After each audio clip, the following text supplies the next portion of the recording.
Talking with Tech is sponsored by Q Interactive, Pearson's iPad-based system for testing, scoring, and reporting. Experience unheard of efficiency and client engagement with 20 top tests, all delivered digitally. You can sign up for a free 30-day trial at pearsonclinical.com/TWT18.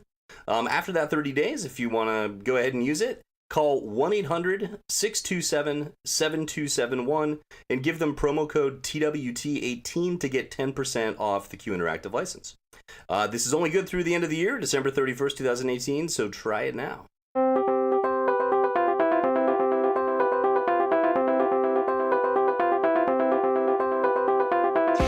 Well, welcome back to Talking with Tech. I'm your host, Rachel Madel, joined by Chris Bugay. How are you doing, Chris? I'm all right today. How about you? I'm doing good. It's Veterans Day, the day that we're recording this, and it's a day off for a lot of people, but unfortunately, it's not a day off for me. Yeah, my school district did not have today off either. A lot of Veterans Day assemblies and things like that. And actually, I saw on Twitter today, because I wasn't actually in any of the assemblies, but some of the students that I work with were posting pictures, or teachers were posting pictures of the students like holding the banners and things like that. It was cool. And you could see like communication devices in some of the pictures. It was awesome. Oh, that is awesome. Yeah, I love when we kind of have a reason to celebrate, especially kind of bringing people together.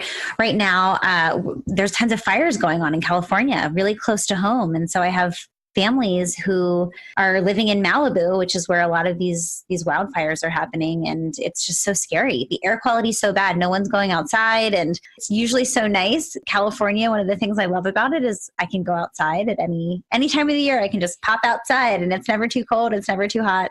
But yeah, we've been staying indoors, trying to stay safe. And it's crazy. Yeah. I hope everybody who's listening to this podcast is safe and has come through unscathed. There's something else that happened today. It's Veterans Day, but making a little bit of a lighter note here is that the Toy Story 4 trailer came out. Did you hear about this? Have you seen this yet? No, I'm so intrigued. Well, okay, so by the time this airs, it'll have been out for a little while, so this won't be a huge spoiler for the trailer, right? But what it is it's got all the characters one by one holding hands, and it shows like Woody, and then it shows Buzz, and they're cycling through each one holding hands, and they eventually get to the dog that's the squinky, what's it called, the Squinky dog, you know what I mean? Oh, Slinky. Slinky dog, the Slinky dog, right? And after the Slinky dog, who's holding on to his tail is a spork. You know what a spork is, right? Half spoon, half fork, right? Yes. And it's got these beady eye, the googly eyes glued onto it. And it's got arms wrapped around it made out of a pipe cleaner. You know what I mean? A pipe cleaner is on the, and he's like, I'm not a toy. Like he yells that out, right? And why am I mentioning it in this podcast? It's got me thinking like, what makes something fun to engage with, right? What makes something a toy, right? All those Toy Story toys are commercial toys that you buy or you get from the claw machine, they're meant to be toys. But so often kids make up their own toys. They make things out of sporks and hot glue and googly eyes and pipe cleaners, And it just reminded me of speech therapy, like that whole point that it doesn't have to be some big commercial tool. It's you that makes the fun, Well, it's really funny that you mentioned pipe cleaners because I think I've shared on this podcast, I have a client who is obsessed with building pipe cleaner people. And what's interesting about this and what I use this as an example when I'm presenting about SNUG, spontaneous novel utterance generation, and the importance of literacy, because not only does this little guy create pipe cleaner people, but he has the most interesting names for them. So he calls them some like nonsense names like Biff and Sige and all these really unique names. And if he didn't have the ability to type, then he would never know the names, these clever names that he comes up with for these pipe cleaner people. So I think it's just an important reminder that two things. I love the idea of anything can be engaging in a toy and just kind of thinking outside of the box or maybe following a child's lead, but also, of course, just the importance of giving kids the tools to say whatever they want to say. So today we have Erin Sheldon as the interview, and what we talk about is CVI, Cortical Vision Impairment. And recently I've been working with a whole team that is working with a student that has CVI. I mean, there's a bunch of students, but this one in particular, we were trying to figure out what this student's augmentative communication system should look like. And what we talked about was, I mean, we tried assessments with dynamic screen devices, and we just saw that the student was not targeting at all. And it eventually just made us think, like, what is he really seeing? You know, could it be that the iPad or any sort of screen is just this big glowing light, and that he's not really processing what the images are on the screen? Could it be that he is seeing some images, but it's all blurry or pixelated to his view, meaning his acuity is okay, but the image that's formulating in his mind is confused? And so we started wondering more about that, and we started to do some research, and what we kind of landed on as a strategy potentially for him, where we're just starting with him, is this idea of visual and auditory scanning, where you keep providing words in a consistent pattern and asking him, rather than choosing yes or no or direct selecting, hitting a button or moving a body part in a certain way that indicates that that's the one that I want. So imagine, if you will, a piece of paper that has 6 words on it. Maybe the first word is more, the second word is go, the third word is eat, the fourth word is stop, the sixth word is drink, and the last word is done, for lack of better words, right? Imagine those. And then the person who is working with the student might point to the first word and say, do you want more? And then give an expectant pause and wait for a while, and then point to the next one and say, do you want eat? Whatever I said was second, and I've already forgot what my 6 words are in order. But, you systematically going through each one. And then when the student hears the one that he wants, he would indicate that somehow. Like I said, it could be a nodding of the head, or in this case, the kid could reach out and actually hit a button. So he could hit the button that says that one, or that's the one, or that's it, or something like that. With the idea that eventually we would go on beyond those 6 words. You could get to it's not on this page, and eventually get to more of a pod-based system. And that's where we are right now. We're talking about. I don't know. What do you think? Yeah, well, it sounded like pod, right? So that was the first thing that I thought about. I was like, oh, that sounds familiar to me. I'm still dying to do a pod training, by the way. It's like one of the trainings that I've been wanting to do. It's just they're hard to find. But yeah, it's really interesting, this idea of auditory scanning. And I think it's really important. Actually, we had a conversation last time we recorded off air, and I was sharing a case that I have that's really challenging. The little girl has a progressive neurological condition, and it feels like there's no real volitional movement. She can't really indicate yes, no. She can't really activate a switch. She has no real volitional movement. It feels just very reflexive whenever, she's kind of moving, and she has a lot of seizures. And you and I talked about potentially doing the auditory scanning, and I just think it's so challenging sometimes with these really complex cases. You want to kind of make sure you're doing the best that you possibly can. But I even find myself feeling like, am I doing enough? Like, do I not have enough training? And I feel like it's just challenging. So it was really nice to just bounce some ideas off of you, Chris. And that's what this kind of reminds me of, is these more complex cases that are not just kind of cut and dry. What we talked about with that student would be like, and again, the same student I'm working with is, well, what if we weren't sure? Like, what if we didn't give enough wait time, and so he didn't hit it? Or in your case, what you're describing is, how do we know what her movement is that indicates that that's the one that she wants? And so we talked about verbal referencing, like saying this, using a strategy saying, it sounds like, or it looked like you smiled when you said that, so I'm going to assume you wanted this one, which is not to say that is necessarily the case, but you're trying to attribute meaning to it, that maybe over time that smile becomes more intense. Oh, because every time I smile, this is the thing that happens. Then it becomes more consistent. Yeah, and you have to wonder too, like, so this little girl was running around, talking, playing soccer, so she had language. So it feels oftentimes with these kiddos and adults with progressive disease is like, I would imagine that they're in there, right? And they can hear and they can listen and they can understand at some level what's going on. They just don't have the ability to communicate. And so that's even more, heartbreaking to me, because I'm like, I need to be able to give you that voice and give you that, power to at least control the bare basics. Are you hungry? Are you hurting? Like, do you want more of that song? Do you like that toy? So it's really challenging. And I also shared, kind of tying back into the cortical visual impairment, this little girl has severe visual impairments too. So it's like, eye tracking is not an option for her. And it's really hard. It's really hard with these more complex cases.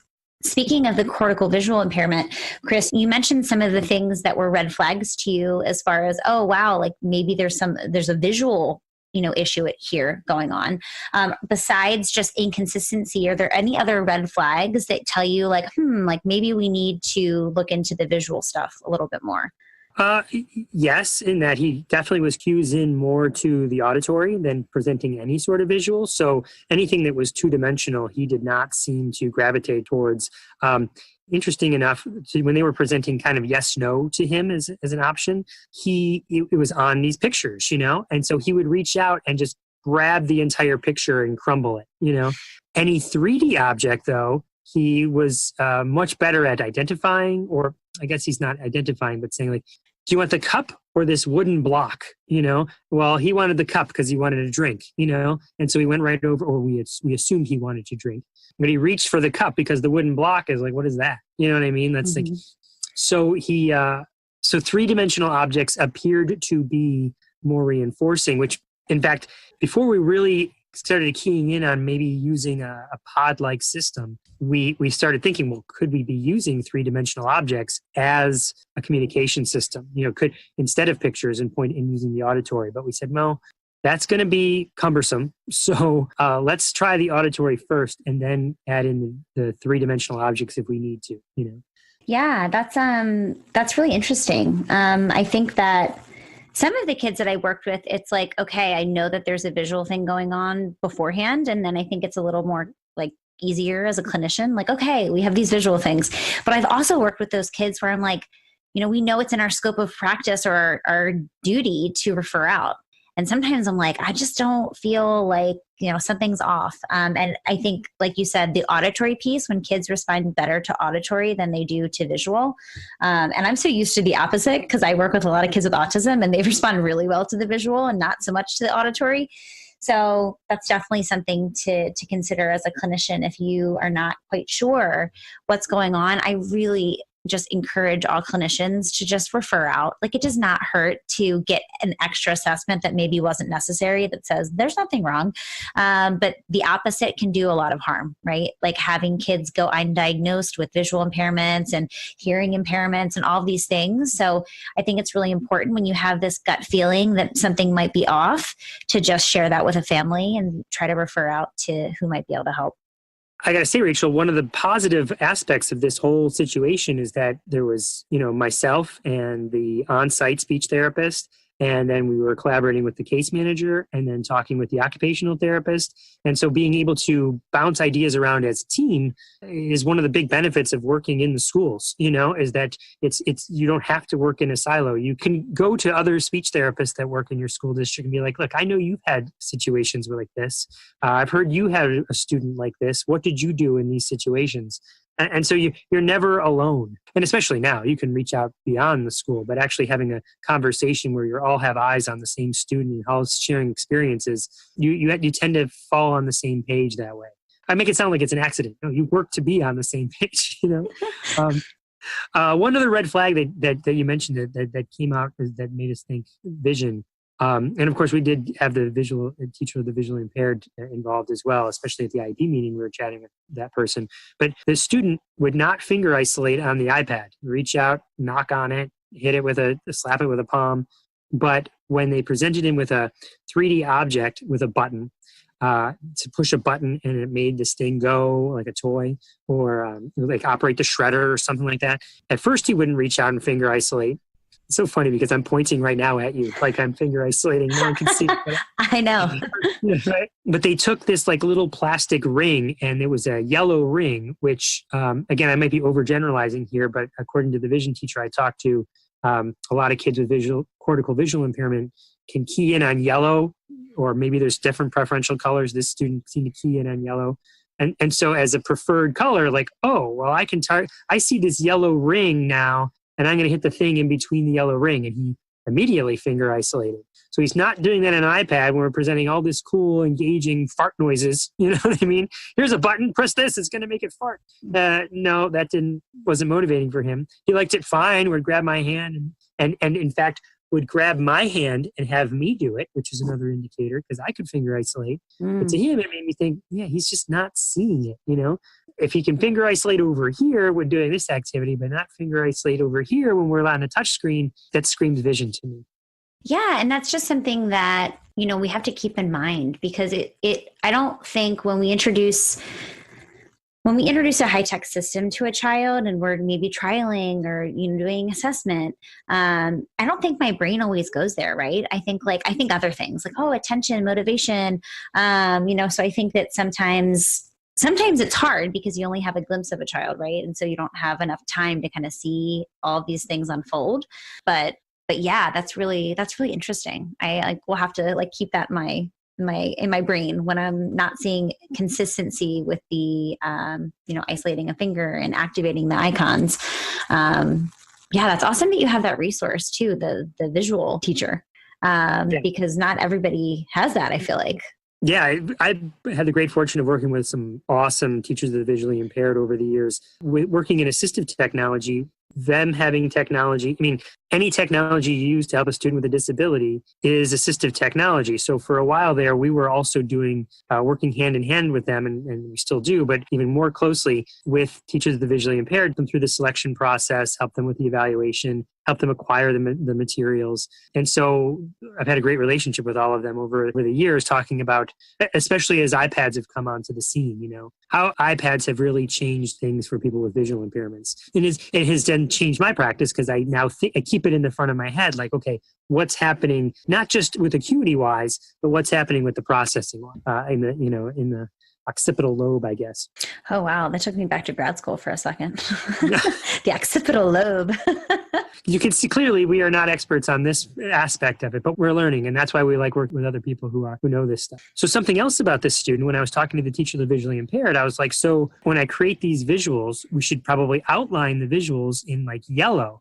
And she was like, no, because that's preferred. They're all going to be preferred. He might just see the same yellows ring, if you will. Maybe what you want, because that's the opposite color, is to do high contrast. Flip it so that there's a black background with white text as opposed to a white background with black text. Yeah, the high contrast is really powerful, especially for kids with visual impairment. And what's interesting and exciting, actually, is LAMP just came out with a high contrast option. So it's really exciting. And I don't know, are there any other systems that have the ability to do high contrast? I know it's definitely something we can do low tech, and there's a lot of resources out there for high contrast communication boards and things like that. But are there any other systems? None that I know of. I know on the iPad, there's a high contrast feature, so you can invert the colors that way. And it's sort of like that, when you turn that feature on, it's like you invert the colors. Everything is sort of that weird shade of blue, Yeah. So there is that possibility. But as far as another system that is designed like that, where you can just turn on the high contrast mode, I'm not familiar. There might be, and I'm just not sure.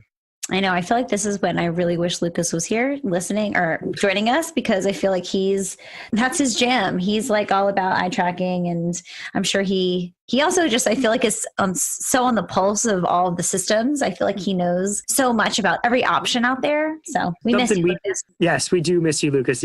So one other thing to mention about visual impairment. So once upon a time, since you brought up LAMP, we had a student that with a visual impairment, and she would feel the edges of the table or feel the edges of any sort of communication device. And she was preschool aged. Thought, what if we started teaching her literacy right out of the box? What if we, so we got with the vision teacher, and she gave us these braille stickers, right? And it was just a letter. So for the letter G, we took this braille sticker, and it was the same size that was perfect size for hitting the cell of LAMP. We put the G over the go button, and then we tested it. We said, will it still work? And sure enough, it still worked. And we just did that on a bunch of different words to start, with the idea that why not start teaching her that this is what G feels like, in Braille. This is what D feels like for for do, this is what S feels like for stop, or whatever words we chose. And it was a great way to start introducing literacy. And I think even more importantly was this idea that preschool age, we're going to presume someday this girl who's got a visual impairment and is at this point not verbal is going to learn this stuff. I think the message sent to the staff was almost more powerful than the actual strategy itself. Absolutely. I have very similar situations going on with literacy with my clients. It's like I walk into a classroom or an IEP meeting and I talk about, oh yeah, we're starting to do some keyboarding. And like, they look at me like I have 4 heads and they're like, why, what? We're not there yet. I'm like, listen, if we always say we're not there yet, we will never be there. So I am such a big believer in incorporating literacy at a very early age. And there's a lot of really great strategies that you can start using with understanding letter correspondence and letter to sound correspondence and just matching letters and all these things that you can start doing. Actually, an app that I love is called Word Wizard. And why I love it is because you can customize your lists. And there's lots of different things the app can do, but you can basically make it so that you can set it up with a QWERTY keyboard on the iPad. Of course, if you have a Bluetooth keyboard, that could work too. But you can have it set up so the only letters that are visible are the letters in the word. Oftentimes, I'll take a very functional vocabulary list. So 10 words, for example, highly motivating, ball and cookie and go and all these words that we're targeting with the device and during our sessions. And I will incorporate a literacy activity and say the word is go, for example. So it has 2 blank spaces and the only letters that are visible are G and O. And so I say, we're going to spell the word go. And then I model on the dice. This actually is important to have 2 separate devices because it's a communication opportunity, right? And so it's really important to be able to have a device that has, the app that you're working on and then, of course, the communication device. But, I'll model on the device, let's spell the word go. And then I'll, model on the device go. And then I'll say G, and I'll model, we spelled the word go. And then I'll see if the child can do it. And this one kid that I was working with, everyone didn't believe that they could do it. And I was like, listen, let's just keep trying. I really think that this is going to be successful.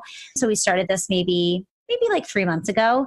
And I just saw him in the classroom and he's like a little whiz. He is spelling so many different words and it's unbelievable. And everyone is floored that he's able to do this. I'm like, see what happens if we just try and teach. Because like a lot of the kids that I work with, they're actually really motivated by letters. Kids with autism love letters. So if you can use that and then incorporate it with their device, so making it highly functional, I love that app Word Wizard. You also, a lot of times kids have spelling homework and things like that. And it's a really great, you can just plug in their spelling words into Word Wizard because you can customize lists. So it's a favorite app of mine for sure. That when you were mentioning how you were teaching Go, right? You do that first and then you do GO. I wanted to come back to the student that I was mentioning with doing the auditory scanning that's the way I described it. I kind of left that piece out. But I don't want to make that an assumption that everyone understands that's what we're doing, is that you would still need to teach them, like, I'm going to show you this. I'm going to say, do you want eat? But I'm going to then model that I'm eating something, or I'm going to give you something to eat, or this is what eating is. Nom, nom, nom, nom, nom. You still have to teach it first before you would assume that he would be able to respond to it, or maybe both. Yeah, exactly. Well, the other thing is I pair it with meaningful experiences, right? It's not like, and that's one of the issues that I have with spelling is that like we give kids these spelling words and it's just so out of context. And it's like, okay, cool, spell the word, trampoline. And then it's like they spell it, but like, let's go jump on the trampoline now. You spelled that word, And so for go, if we spell it, then I get up and we go somewhere. We go. Yeah. Exactly. You spell cookie, like I hopefully can give you a cookie. So I just think that it's really important that we give context for why we're doing this. And a lot of times I think kids just don't attend because they don't get it. They're like, what is this? What are you making me do? It's just like they don't understand the importance of spelling. They don't get why we're asking them to match letters. So at least pairing with meaningful experiences will give context to the language learning behind all these activities that we're doing. That was awesome. That's so exactly right, right? That's what education is all about. It's not just doing meaningless things for no reason. There's some meaning behind it. I just love it.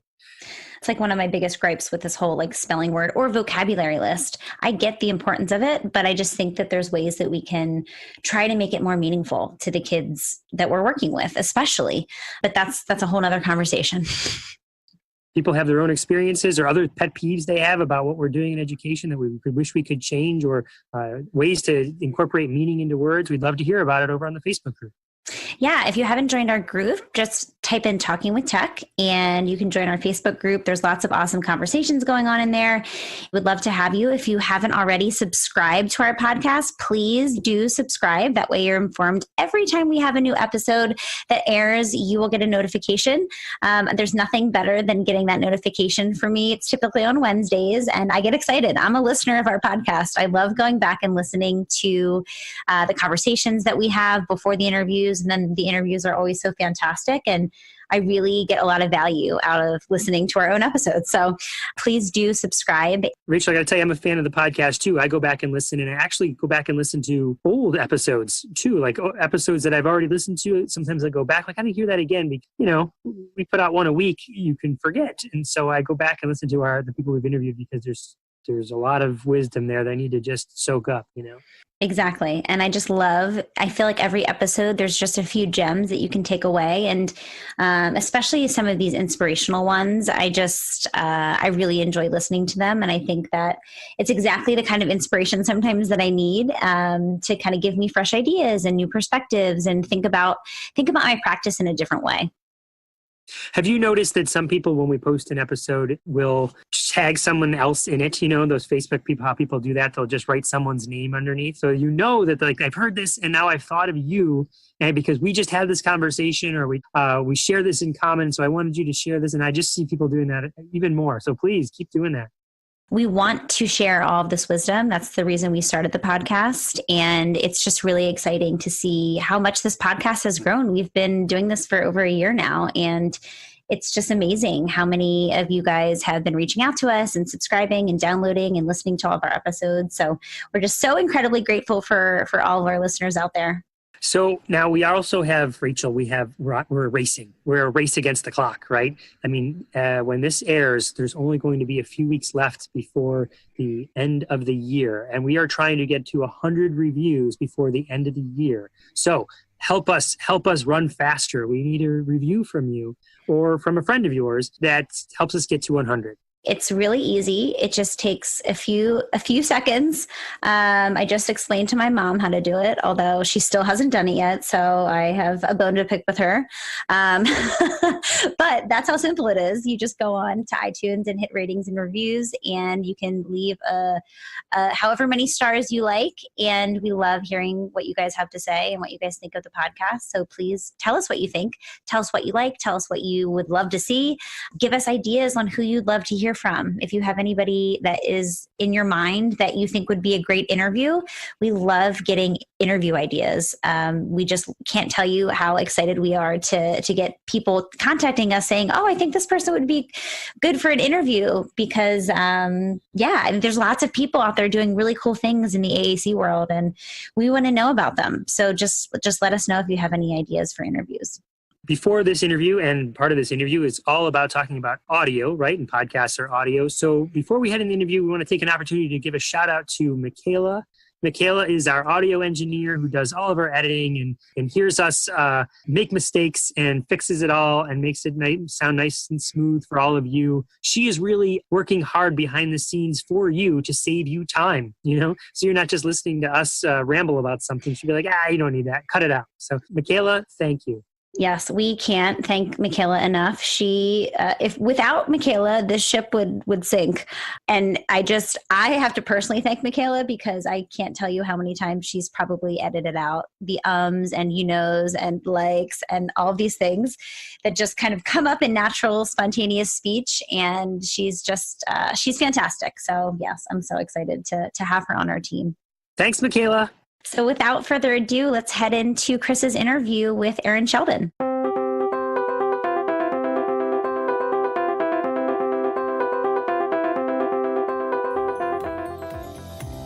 Do you have an idea idea for a product or book? Or are you ready to go beyond in-service presentations? Well, how do you get started? And what if you don't have any business experience at all? Well, I have some great news for you. I'm Mei-Ling Chan, and I'm getting the nitty-gritty stories from parents, teachers, therapists, advocates, and people with disabilities who have created successful businesses, and they're sharing their intimate stories with you. Listen to us on the Exceptional Leaders Podcast and fast-track creating and building and sharing your idea with the world so that you can help more people.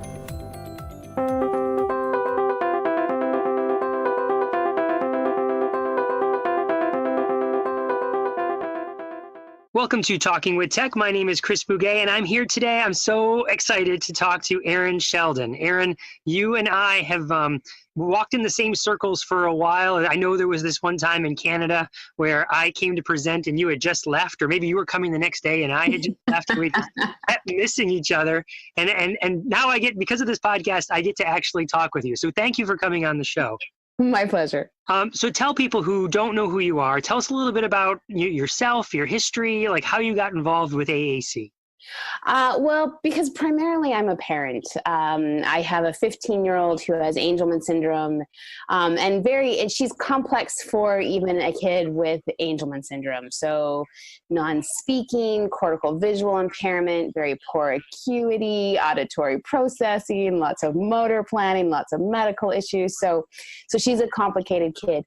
And before she was born, I was a union and community organizer. So my job was to notice that a whole bunch of people individually had a problem and that maybe the best solution was a collective one, rather than have everybody try to solve their own individual issue. And so as Maggie entered the school system and as we were trying to figure out AAC, I just kept noticing that everybody else was asking the same questions we were. And so I went back to graduate school, and just my whole idea was I could find the collective answers and bring them back to my community, primarily of families.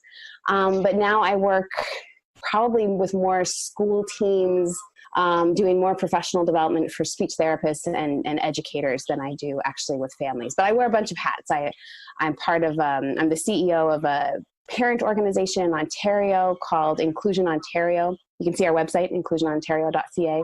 So we advocate for inclusive education. I work for AssistiveWare, creating materials for educators and speech therapists and all of us who are communication partners to AAC users. Yeah, and I also provide a lot of professional development.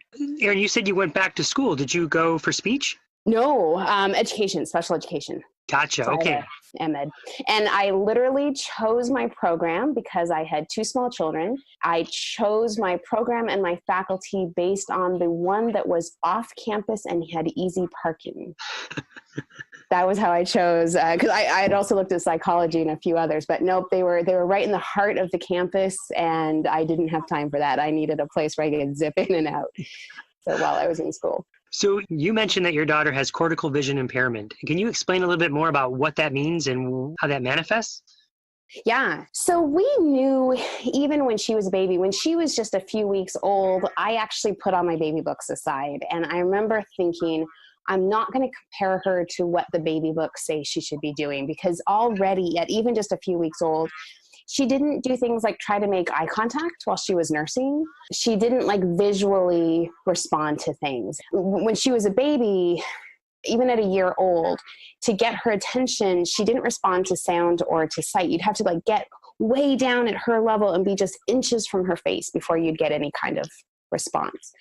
And it just always seemed like her world was only maybe as big as her fingertips. She didn't seem to see anything past her fingertips. She didn't respond to anything past her fingertips. And she was assessed, her vision was assessed as a toddler at about 15 months old. And it turns out that it was a little bit dated what happened. They presumed that her vision was 2 standard deviations from the mean, and her development was 2 standard deviations from the mean, and therefore they were consistent, and she didn't need any vision support.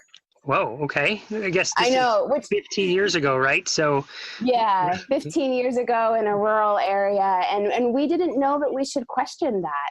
And it wasn't until she was about 7 years old that I just coincidentally met a vision teacher who observed her and said, I just need to talk to you about your daughter. Do you know she's blind? And I was like, no, are you kidding? No, she can see. She just won't wear glasses. And he said, no, you really need to get her vision assessed. You need her she needs to be assessed for cortical visual impairment. He said she just has all the behaviors of a blind student. So the kinds of things that we saw at that point that we did not know were cortical visual impairment were things like in the classroom, she would pick up her iPad, open up the camera, and would use that to look around the classroom. She didn't directly look at her teacher. She didn't directly look at her educational assistant. Sometimes she would put the forward-facing camera on, that FaceTime camera on her iPad, and she would watch things with her back turned to it. She'd watch it over her shoulder. But she wouldn't turn and look at it directly. She didn't make eye contact. She always looked like she was looking at like your hairline or at the side of your face rather than directly at your face. And if you tried to put something in front of her, she always turned her head away. We could just never get her to look at things. And so it was like we were always chasing her eye gaze. We were always trying to keep moving the things, and we just couldn't get her to look at them. And then we discovered that she could watch things like videos. She could watch anything that was moving, but that you had to present it kind of slowly and to the side and to one particular side, and she would notice it, and then she could look. But if something quickly came into her like frame of vision, she couldn't look at it, or she wouldn't seem to notice it. That's interesting. So if someone's listening to this right now and they're like, okay, wait, I'm describing this. What is CVI? I mean, what is actually happening in the brain and with the eyes? Because it's not acuity, right? It's something that's happening in the actual brain. Can you describe that for people? Exactly. Yeah. So low vision, acuity is the eyes as a mechanical organ, the mechanism of the eyes themselves. It's how the eyes see. And so if there's strabismus where the eyes aren't oriented correctly, if there's astigmatism, there's a slight misshaping, then you get a vision issue. Cortical visual impairment is the nerves, the connection to the brain that goes to the eyes. So that's where the disruption is. It's actually a neurological issue. It's not a vision issue. Mm-hmm. And so it's part of the neurological disorder. And so like the biggest risk factor for cortical visual impairment is students with a developmental delay, with a neurological disorder, and with epilepsy. But when you see those three combinations, it's basically a way that their neurological disorder is disrupting their vision because it's the nervous system of the eyes. And so it's the brain's ability to kind of process what it's seeing. So can we break that down just for a second? Because let me see if I kind of describe it. You know, the best way I learn things is to maybe talk about it and then you go, yeah, that's it, or not exactly, Chris. So I think about like my eyes or someone's eyes as getting the raw data, like pixels, if you will, on the screen, right? And so the raw data is coming into my eyes, but then my brain does the processing of what I'm actually seeing. I'm seeing a laptop in front of me. I'm seeing my fingers in front of me. The reason I'm seeing those is not because of my eyes necessarily. They're processing the raw data. It's my brain that's looking at those and actually putting an image together. It's like pushing all the pixels together and saying, okay, that's what I'm formulating. And is that where the breakdown occurs? Is in that processing, trying to formulate what the picture is. They're seeing maybe shapes, but it's not really processing what those shapes might be. Am I close? Yeah, and they might only be seeing certain colors, like red and yellow and black, or black against white. They might not be seen with any depth. So that's definitely a huge issue with my own daughter, where imagine if, as you were looking out across the room, you couldn't tell what of those shapes you're looking at is a foot away from you and what is 20 feet away from you. If it all just looked like a flat canvas.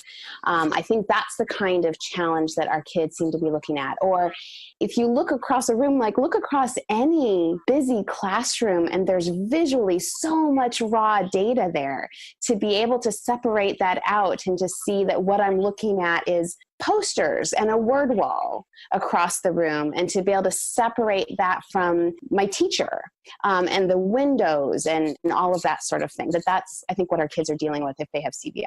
So you mentioned the depth perception thing, and I've definitely seen students that are similar to that, where let's say it's a curb, for instance, and so we're walking and we get to a curb and the student might take a while to navigate that curb, or even just a line in the cement, you know, wait, is there a depth perception? Like, is there a drop off here or not? I'm not sure. And so you can see this hesitancy, and would that be another red flag that would be like, something's going on there with the... Absolutely. Yeah. So then imagine that you're seeing shapes, you're seeing lines, but you can't tell what's the step down or what's the change from carpet to tile, or even, you know, the circle time carpet that you just really struggle with that. So, and also kids with CVI, their eyes are really drawn to movement, and movement can be a lot of different things. So movement is things moving, but there's also things that have like the quality of movement. So even laminated materials, that shiny, glossy laminate has the quality of movement, because as you move it, it has that glare, it has that reflection of light. And so our students with CVI, they might be looking at this glossy laminated thing, but what they're seeing is the movement of light across the laminate. They're not actually seeing what's behind it. Not seeing the symbols or whatever's underneath. So that kind of brings us to the next question, since this podcast is about AAC, and so often AAC systems are set up with visuals. What are the considerations if you have a student who has CVI? What kind of impact would you be looking at for AAC, or what would you be considering with AAC? Well, most of how we think about AAC is what you'll hear, like best practice. It's supposed to be however many symbols the student can see and what they can touch. So that's kind of our shorthand idea. Like, for example, how many visuals, how many symbols would be on the screen in front of them. And there's a few ways that that's going to really impact our kids. One, they may be able to see a lot of visual symbols more easily than they can see things like photographs. But we may have held off on AAC because we were waiting for them to recognize photographs. But if you have cortical visual impairment, chances are you actually struggle with looking at photographs and being able to separate the foreground from the background. You might really struggle with photos of people's faces to be able to make sense of that and understand that's a photo. You might be someone who needs symbols and really visually distinct symbols more than other kids, but we may not offered you AAC because you're not yet doing things like photo recognition. And so that's just one way that it impacts it. People may have done that, but you're not saying that's a good thing, right? Like holding off on the No, I'm not saying, yes, no. I would say that's one of the most common. So like I was in a school in New York and the speech therapist said, you know, the family really wants us to start AAC, but this student is so low functioning, he can't even recognize photos of his own family. So how is he ever going to be able to recognize a symbol if he can't even recognize photos of his own family? And the school team had never considered cortical visual impairment as an issue. And I would say this was a student who had one of the most severe cases of AAC that I had actually encountered just in classroom observations. And so the assumption was, until he gets to this readiness point, we're going to keep working on photos. But what they actually needed to do was move to AAC much more quickly. And that's actually the biggest issue, I think, with CVI and AAC is we can't hold kids' language hostage to their vision. If we're thinking of AAC as what a student can look at, and we're thinking that the way they access AAC is by looking, once we understand they have cortical visual impairment, then we might say, oh, well, they only can handle one symbol at a time, or they can only handle red and white and black in really high contrast situations, or red and yellow and black. And so while we're working on their vision, we're going to hold off on AAC.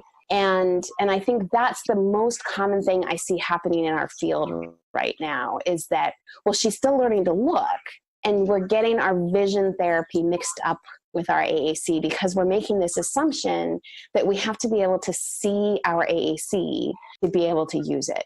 And so we're not modeling with kids, that sort of thing, because we're assuming that, well, this student, because of where their vision is, they're still learning to match objects. And so we haven't introduced AAC. So, okay, so a couple of things just to maybe clarify for people. CVI is trainable, right? It can get better with therapy and with training. Because it's not an acuity issue, you can actually make improvements, right? Yes. And we would expect that even without special support, kids, their CVI is going to improve over time, but it can improve much more significantly if we intervene and recognize it for what it is and provide the right support. So if CVI is trainable and can get better, and we don't want to hold off on AAC, what strategy should professionals and families be looking at? What should they be trying to do? I think we need to think about AAC that you can access without looking at it. We need to build a foundation for language through a different access method than visual, assuming that over time they're going to be able to see it. So we need to think about what AAC can they access rather than what symbols can they see. And that's where we do strategies like partner-assisted scanning, where what we're going to do is focus on a different input method. We're going to focus on things like the auditory channel. We're going to build their language development auditorily with providing that access through auditory scanning, through partner-assisted auditory scanning, so that they learn, for example, the pathways to their AAC even before they see it. So can you describe that a little bit, Erin? So let's say I'm a person working with somebody who has CVI. I want to do partner assisted scanning. What does that actually look like? Like, I know the term, let's say I know the term, but what do I actually do?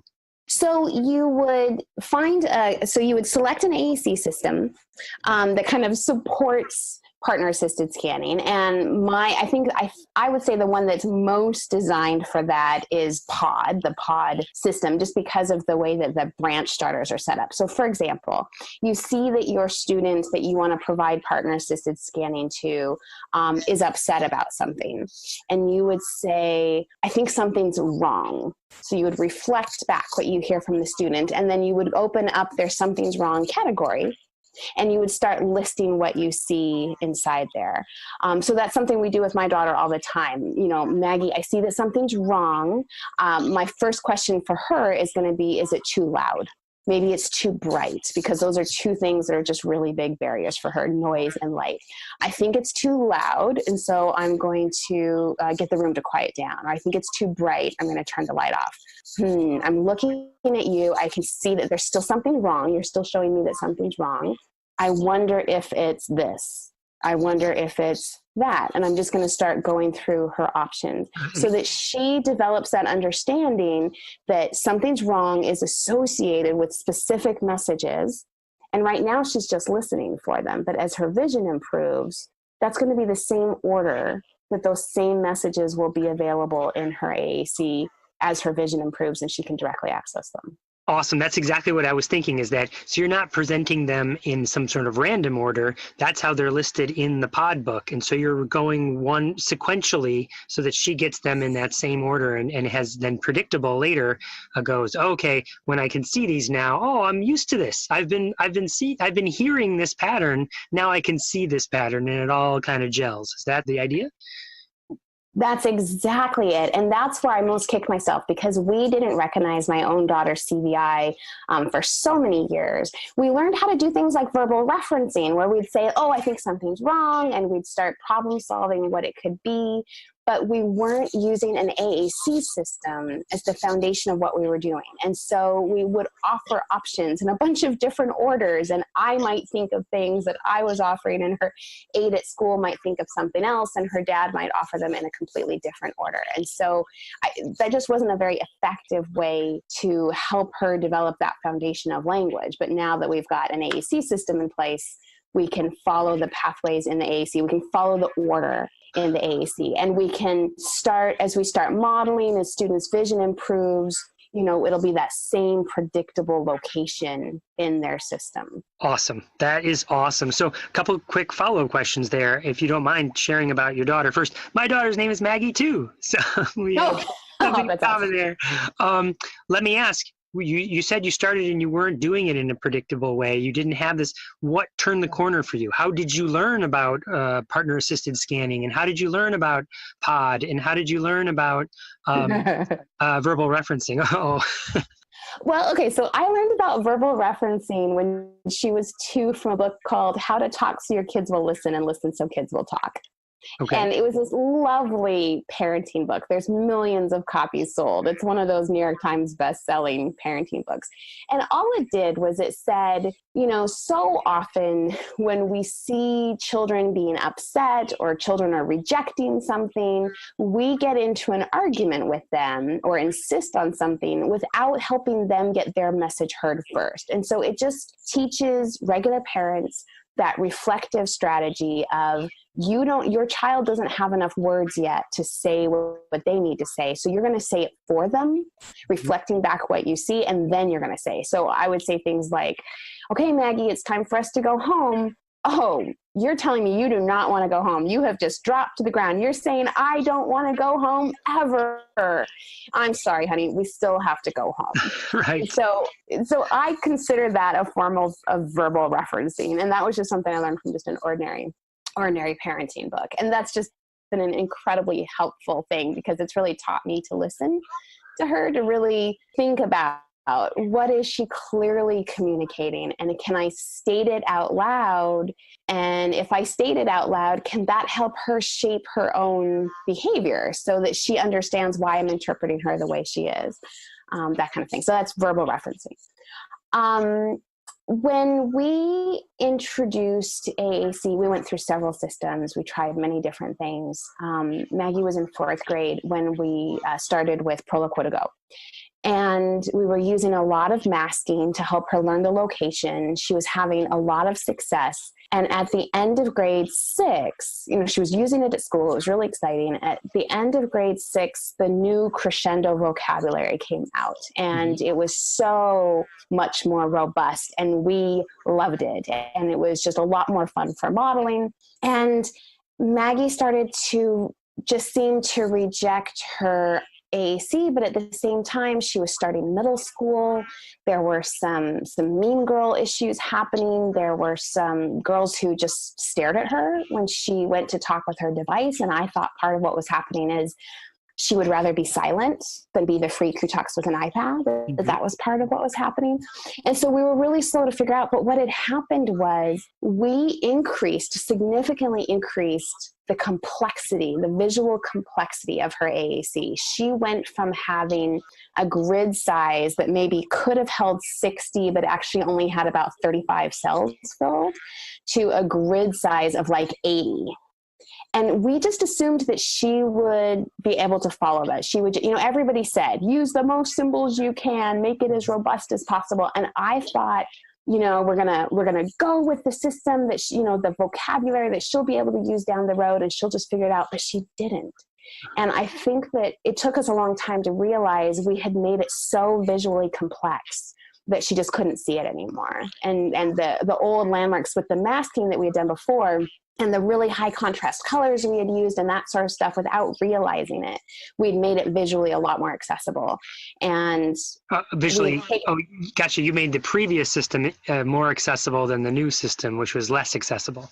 Exactly. And I just kind of thought, you know, we were going to a better vocabulary, we'd figured out, but I didn't understand enough about her CVI at the time. Can I also throw in there that it sounds like the motor plans changed, where she was used to the buttons where they were, where her words were. Suddenly they all shifted. And with crescendo, I guess it's trying to keep it in a close proximity, but it wasn't exactly the same. So I would imagine that is two things that changed, not just the visual complexity, but also where the buttons were. Yeah, and my thought was, well, she's still an emergent user. She's still developing those motor plans. Let's change it now to a system that's going to have a lot more words, rather than have her spend more time on a vocabulary that was a lot more limited and then have to make that change later. Yeah, exactly. Yeah, so, you know, it was one of those well-intentioned things that we all talked about and we all made the agreement to do, but because we didn't understand her CVI, we just sort of made some mistakes. And what happened was, because she wasn't directly accessing it and she wouldn't even look at it, I started just accidentally, I didn't know it was called partner-assisted scanning. I just started putting my finger on different buttons and saying, I wonder if you're saying this or this. Are you considering this? I think you're telling me you want something different. And then I would just watch her for a response. And I later learned that there's actually a word for that, and it's called partner-assisted scanning. But with partner-assisted scanning, we go in the same order every time so they can build the predictability. And I wasn't doing that. I was just kind of reflecting. I think you're saying you don't like this, you know, as opposed to going in a consistent order every single time. So as I reached out to say, okay, what am I doing wrong? As her vision teacher came in and for the first time did a really detailed cortical visual impairment screening, we discovered that her CVI was much more significant than anyone had guessed. And she's phase 2 CVI. And the vision teacher said, I think she can only see 4 symbols per page. We just need to change her AAC to have only 4 symbols on the screen at a time. And then I was like, wow. Whoa, wait a second. Can you imagine? I mean, right? I mean, it's like, right. I can't really imagine an AAC system that would do that. But that's when I realized we're trying to build an AAC system that she can see rather than what's the AAC system that she can access. And as her vision improves and as she learns the motor plan, you know, what are all the multiple ways that she could access an AAC system over time?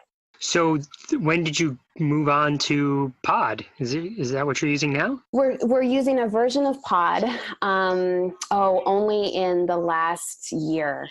Yeah, it's only in the last year that we've actually gotten a lot more consistent and really figured this out. I think that our timing with this is really in sync with the timing in the field. I think that if you look around now, there's a lot of teachers for the visually impaired asking a lot of questions about kids' AAC systems. There's a lot of speech therapists trying to figure this out. And we don't, as a field, have really good resources and materials and kind of consensus yet. You know, we don't have that AAC agreements yet on AAC for students with CVI. I think it's emerging, but I think we're all still very much in a let's try to figure this out. Still a trial and error sort of part. Let me ask, are there certain, with what we do know, are there certain do's and don'ts you would do with CVI? Like definitely do this and definitely don't do that. I would say the biggest do is figure out an AAC system that builds that foundation for language. Don't hold back on AAC and don't hold back on developing that foundation for language until the child has the vision to see it. Whatever AAC system you select, think about motor planning. Think about how things like color can be an anchor, whether you're using something like the Fitzgerald key because, you know, those different colors for the different parts of speech. Think about how kids with CVI can see some colors better than others. It's called their visual preferences. So let's use color as that anchor to help key symbols really pop out. We might need to change the color systems that we're using on students' AAC. We want to think about the contrast between the symbol itself and the background of the cell. We might want to use that background of the cell, have that be a really high contrast with the symbol itself.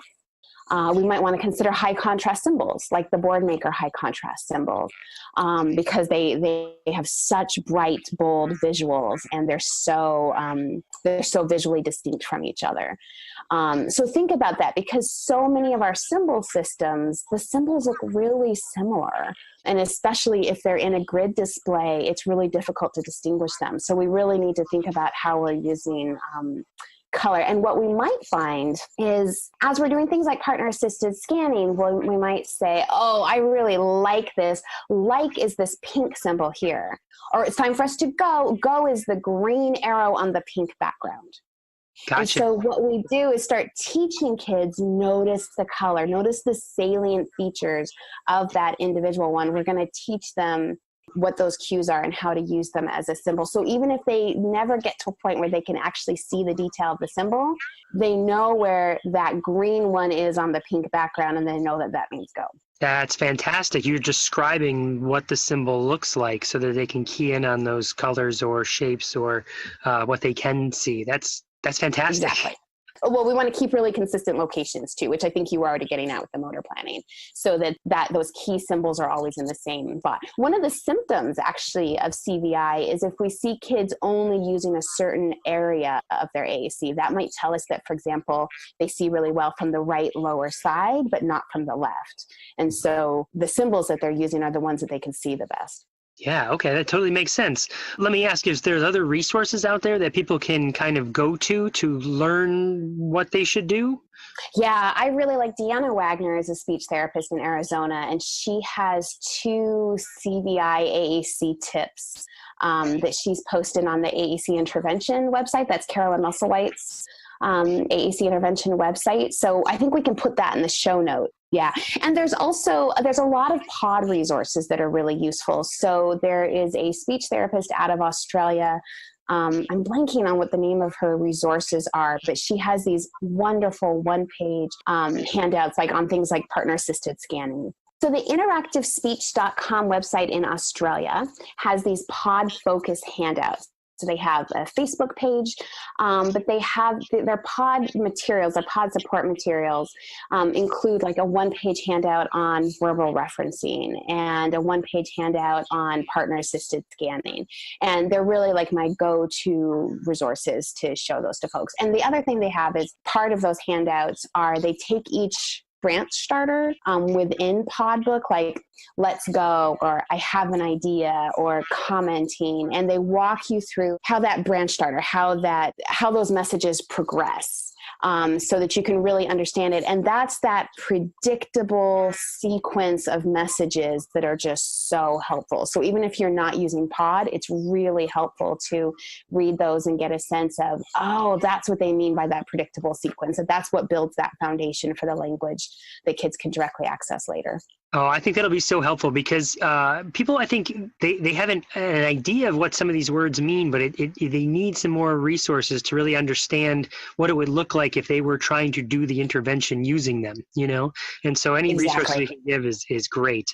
Let me ask you here, what are you curious about now? What is your next step in AAC? What have you been trying to investigate? I would say the way that movement has been so important to my own daughter's vision, I am really trying to figure out how to capitalize that, and the way that video has been. And so, for example, it's been really powerful for her when she has like screencasted videos of how to use her AAC system, because if it's a video, the visual keeps moving. So, we've used apps like Explain Everything and that sort of thing, where the app allows us to pretend to like animate her AAC screen so she can see how we're navigating. And what I would most like for her now is to have high quality videos of actual AAC users actually using their AAC to communicate. I feel like at 15, she's made it really clear that it's really helpful that people are modeling for her, but I think she's really drawn to people who aren't modeling for a teaching moment, but they're actually communicating using AAC. And so if I could find, or if we as a professional field could support the development of high quality videos of AAC users speaking for themselves, and not just speaking for themselves in the way that you often see it on YouTube, where it's a pre-recorded message. Yeah, right. That's been planned ahead of time, but where you can actually see the navigation. I feel like that would just be incredibly powerful for her, and would really strengthen her from where I think she is right now as a teenager. All right. Well, you heard it here, listeners. This is a challenge. Can you create videos like this, right? I mean, that's the people who listen to this podcast, I think, are people that could actually make those, So I think that'd be awesome to have those. And I know having more videos of users out there just in general, right?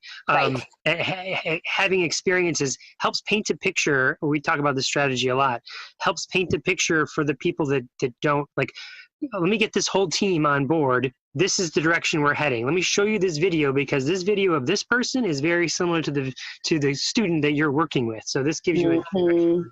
So, and I could see that from a user perspective as too. It's like showing like you could be like this student, or you could talk with this student. Why don't we try and reach out to this person who has a YouTube channel, and you guys could meet. You know, that's a kind of exactly. Can you imagine a world where AAC users could like go online and talk to other AAC users, and emergent users could be observing, you know, more experienced ones? And I think that that's the biggest missing piece in her AAC plan right now, is not having more competent AAC users as a role model. Well, Erin, thank you so much for coming on the podcast. This has been awesome. I cannot wait to share this with a bunch of teachers already that I'm working with. Like, you got to listen to this. This person explains it all to you right now in this interview. So thank you so much. Oh, my pleasure. Oh, and one other thing that we can share as a resource is the handout. Gretchen Hanser and I presented on CVI and AAC at Closing the Gap in September, and we can post a handout for that as a resource for people as well. Awesome. We will definitely do that. We'll put it in the show notes. This is Chris Bouguet for Talking with Tech, and thank you so much.